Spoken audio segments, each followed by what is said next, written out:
जय हिंद दोस्तों, आप सभी का एक बार फिर से बहुत बहुत स्वागत है।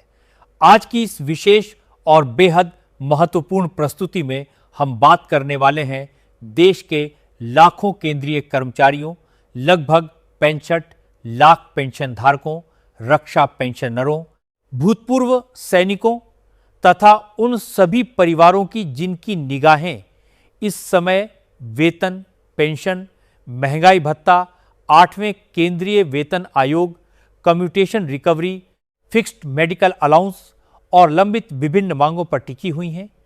पिछले कुछ दिनों में अलग अलग मंत्रालयों, विभागों और संबंधित संस्थाओं की ओर से कई महत्वपूर्ण पत्र, निर्देश और सूचनाएं सामने आई हैं। इन्हीं जानकारियों को एक साथ जोड़कर आज हम आपके सामने पूरी तस्वीर रखने जा रहे हैं, ताकि किसी भी प्रकार की अफवाह या अधूरी जानकारी के कारण आपको भ्रम का सामना न करना पड़े। हमारा उद्देश्य केवल तथ्यों पर आधारित जानकारी आपके सामने रखना है, ताकि आप स्वयं समझ सकें कि वर्तमान स्थिति क्या है, किन मामलों में सरकार की ओर से आधिकारिक कार्रवाई हुई है, किन विषयों पर केवल मांगें रखी गई हैं और किन मामलों में अभी अंतिम निर्णय आना बाकी है। सबसे पहले बात करते हैं वित्त मंत्रालय की, उस महत्वपूर्ण कार्रवाई की जिसने कर्मचारियों और पेंशन धारकों के बीच नई उम्मीद पैदा कर दी है। जानकारी के अनुसार वित्त मंत्रालय द्वारा सभी मंत्रालयों और विभागों के वित्तीय सलाहकारों से पिछले 2 वित्तीय वर्षों के दौरान हुए अतिरिक्त भुगतान तथा उसकी रिकवरी से जुड़े मामलों का विस्तृत ब्यौरा मांगा गया है। पहली नज़र में यह एक सामान्य प्रशासनिक प्रक्रिया दिखाई दे सकती है, लेकिन यदि इसकी गहराई से समीक्षा की जाए तो इसका महत्व काफ़ी बड़ा है। वर्षों से अनेक कर्मचारी और पेंशन धारक शिकायत करते रहे हैं कि विभागीय त्रुटियों के कारण उनके खातों में अधिक भुगतान हो गया और कई वर्षों बाद अचानक उनसे भारी रिकवरी शुरू कर दी गई। कई मामलों में कर्मचारी की कोई गलती नहीं थी, फिर भी उसकी पेंशन या वेतन से कटौती शुरू कर दी गई। अब जब सरकार इस प्रकार के मामलों का पूरा विवरण एकत्र कर रही है, तो स्वाभाविक रूप से उम्मीद की जा रही है कि भविष्य में ऐसी रिकवरी से जुड़े नियमों की समीक्षा हो सकती है और जिन मामलों में कर्मचारी या पेंशन धारक दोषी नहीं हैं, वहां राहत देने की दिशा में भी विचार संभव है। हालांकि अभी तक इस विषय में कोई अंतिम नीति घोषित नहीं हुई है, इसीलिए किसी भी प्रकार की निश्चित घोषणा मान लेना उचित नहीं होगा। यदि किसी कर्मचारी या पेंशन धारक को लगता है कि उसके साथ गलत तरीके से रिकवरी की गई है, तो वह संबंधित विभाग के समक्ष अपनी आपत्ति दर्ज कराने के साथ साथ उपलब्ध शिकायत निवारण व्यवस्था का भी उपयोग कर सकता है। अब चर्चा करते हैं रक्षा मंत्रालय और केंद्रीय सैनिक बोर्ड से जुड़े उस अभियान की, जिसका उद्देश्य केवल प्रशासनिक आदेश जारी करना नहीं, बल्कि देशभक्ति की भावना को और अधिक मजबूत करना है।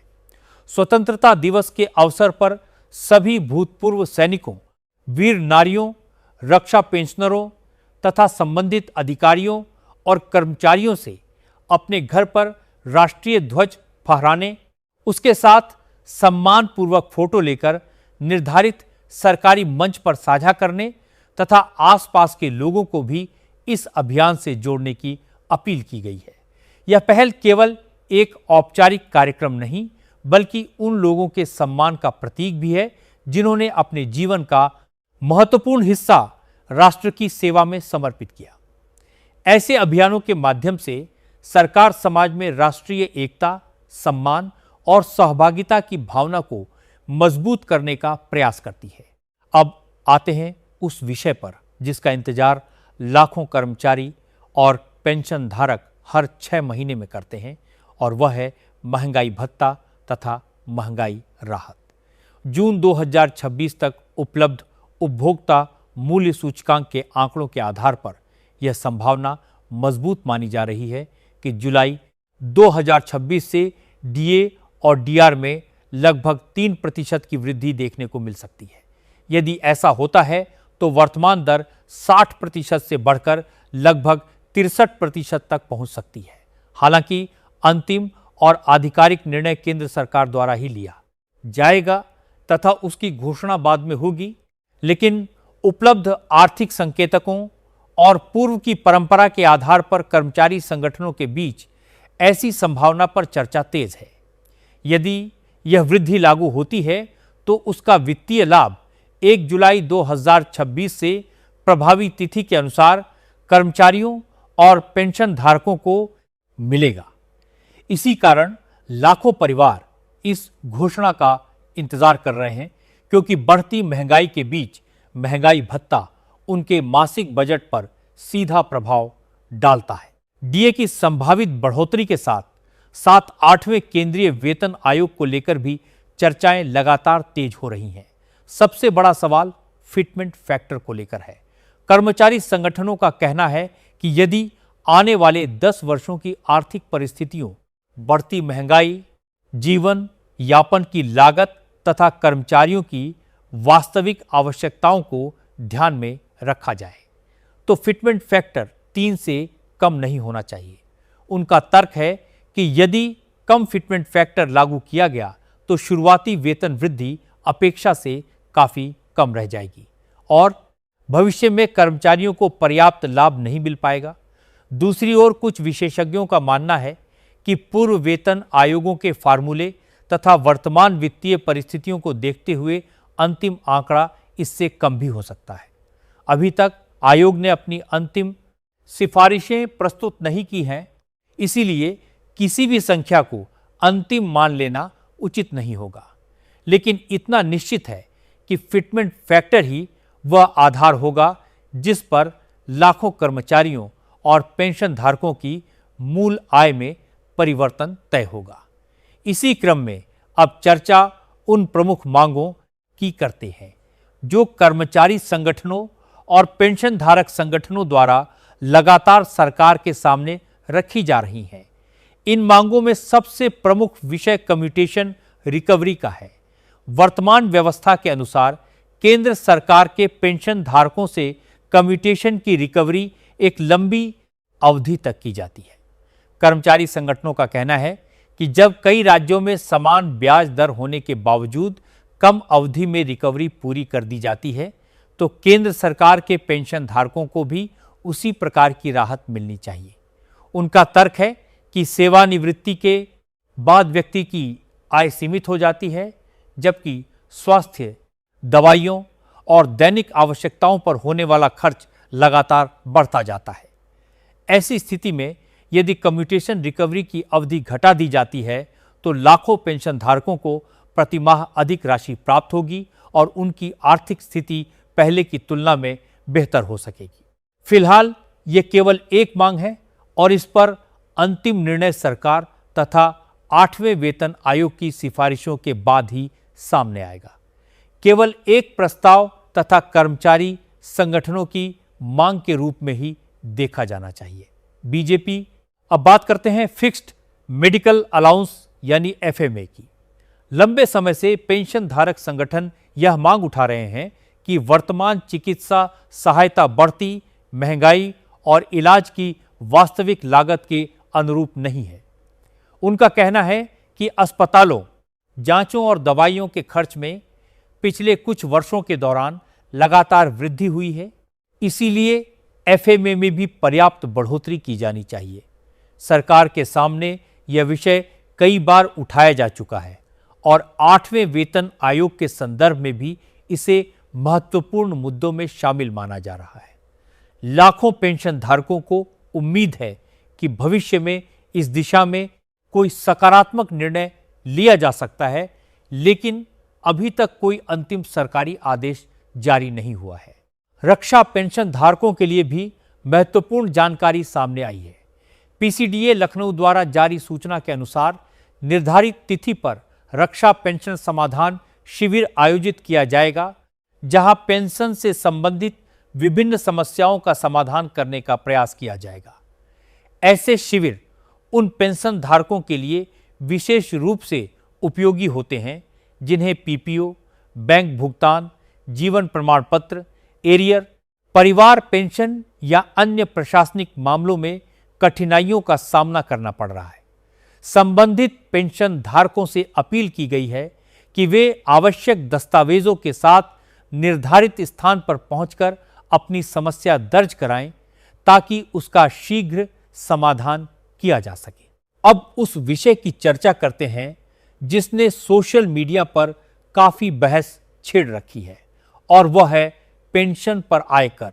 समय समय पर यह मांग उठती रही है कि पेंशन को सामान्य आय के समान मानकर कर लगाने की व्यवस्था पर पुनर्विचार किया जाए। इस विषय पर कई सेवानिवृत्त अधिकारी और कर्मचारी संगठन यह तर्क देते हैं कि पेंशन किसी नए रोजगार से अर्जित आय नहीं, बल्कि वर्षों की सेवा के बाद मिलने वाला अधिकार है। इसीलिए सरकार को इस विषय पर व्यापक समीक्षा करनी चाहिए। दूसरी ओर वर्तमान आयकर कानून के अनुसार पात्र व्यक्तियों पर लागू नियम प्रभावी हैं, और जब तक सरकार आधिकारिक रूप से कोई संशोधन नहीं करती तब तक वर्तमान व्यवस्था ही लागू रहेगी। इसीलिए सोशल मीडिया पर चल रही किसी भी अपुष्ट जानकारी पर भरोसा करने से बचना चाहिए और केवल आधिकारिक अधिसूचनाओं पर ही विश्वास करना चाहिए। इसी प्रकार पिछले कुछ दिनों से 18 महीने के महंगाई भत्ते के एरियर को लेकर भी अनेक प्रकार के संदेश तेजी से वायरल हो रहे हैं। कहीं दावा किया जा रहा है कि भुगतान की मंजूरी मिल गई है, कहीं कहा जा रहा है कि 3 किस्तों में राशि जारी होगी, और कहीं यह बताया जा रहा है कि कर्मचारियों तथा पेंशन धारकों के खातों में जल्द पैसा पहुंचने वाला है। लेकिन उपलब्ध आधिकारिक जानकारी के आधार पर अभी तक केंद्र सरकार की ओर से ऐसी कोई अंतिम घोषणा जारी नहीं की गई है, न ही किसी अधिकृत सरकारी वेबसाइट पर इस संबंध में स्वीकृति प्रकाशित की गई है। इसलिए केवल सोशल मीडिया के संदेशों के आधार पर किसी निष्कर्ष पर पहुंचना उचित नहीं होगा। जब भी इस विषय में सरकार कोई आधिकारिक निर्णय लेगी तो उसकी जानकारी सार्वजनिक रूप से जारी की जाएगी।